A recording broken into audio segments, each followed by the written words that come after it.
22 विधानसभा चुनाव से पहले प्रधानमंत्री नरेंद्र मोदी पूर्वांचल एक्सप्रेसवे के जरिए पूर्वांचल के लगभग 10 के करीब जिलों को साधने की कोशिश की जा रही है और इस पे लगभग 40 से 45 विधानसभा सीटें आती हैं। लेकिन आपको बता दें, जहां 10 जिले 40 से 45 विधानसभा सीटें, भीड़ 10 से 15 हजार भी इकट्ठा नहीं हो पा रही है भारतीय जनता पार्टी से। हालत यह है कि पूरे प्रशासन को लगाया जा रहा है। जी हां, बड़ी खबर निकल के आई है। दरअसल आपको बता दें, अमर उजाला ने एक आर्टिकल लिखा है जिसमें लिखा है कि पूर्वांचल एक्सप्रेसवे उद्घाटन समारोह में प्रशासन पर भीड़ जुटाने का जिम्मा है।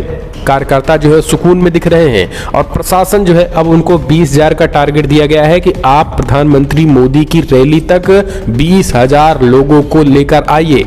ये नई जिम्मेदारी दे दी गई है। सभी ग्रामीणों के नाश्ते का भी प्रबंधन किया जाएगा, जबकि लंच सभी कार्यक्रम स्थल पर ही मिलेगा। इस तरीके से प्रशासन को ये सीधा सीधा हिदायत दिया गया है। इस बीच आपको बता दें, इसके पहले दोस्तों गृह मंत्री अमित शाह की रैली में भी भीड़ जुटाने के लिए पीडब्ल्यूडी से 40 लाख रुपए दिलवाए गए थे। यानी अब जो है वो भारतीय जनता पार्टी के कार्यकर्ता नहीं, सारे के सारे काम जो है वो अधिकारी करेंगे। यही कारण है कि समाजवादी पार्टी के मीडिया हेड मनीष जगन अग्रवाल ने इस पर हमला बोला है। ट्विटर के जरिए उन्होंने लिखा है कि क्या यूपी का प्रशासन भाजपा का कार्यकर्ता या फिर एजेंट बन गया है?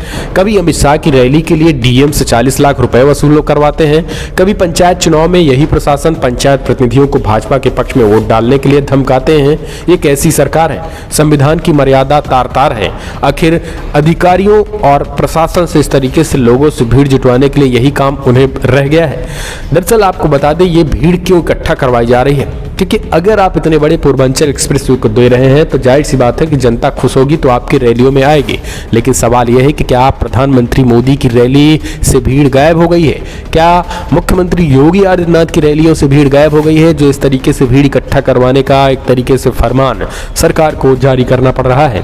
इस बीच अखिलेश यादव ने भी इस पर बड़ा हमला बोला है। अखिलेश ने कहा है कि अब जब रैली तक लोग सुनने ही नहीं पहुंच रहे तो फिर वोट क्या देंगे, क्योंकि रैलियों तक तो खाने पीने की व्यवस्था, ले जाने की भी व्यवस्था होती है।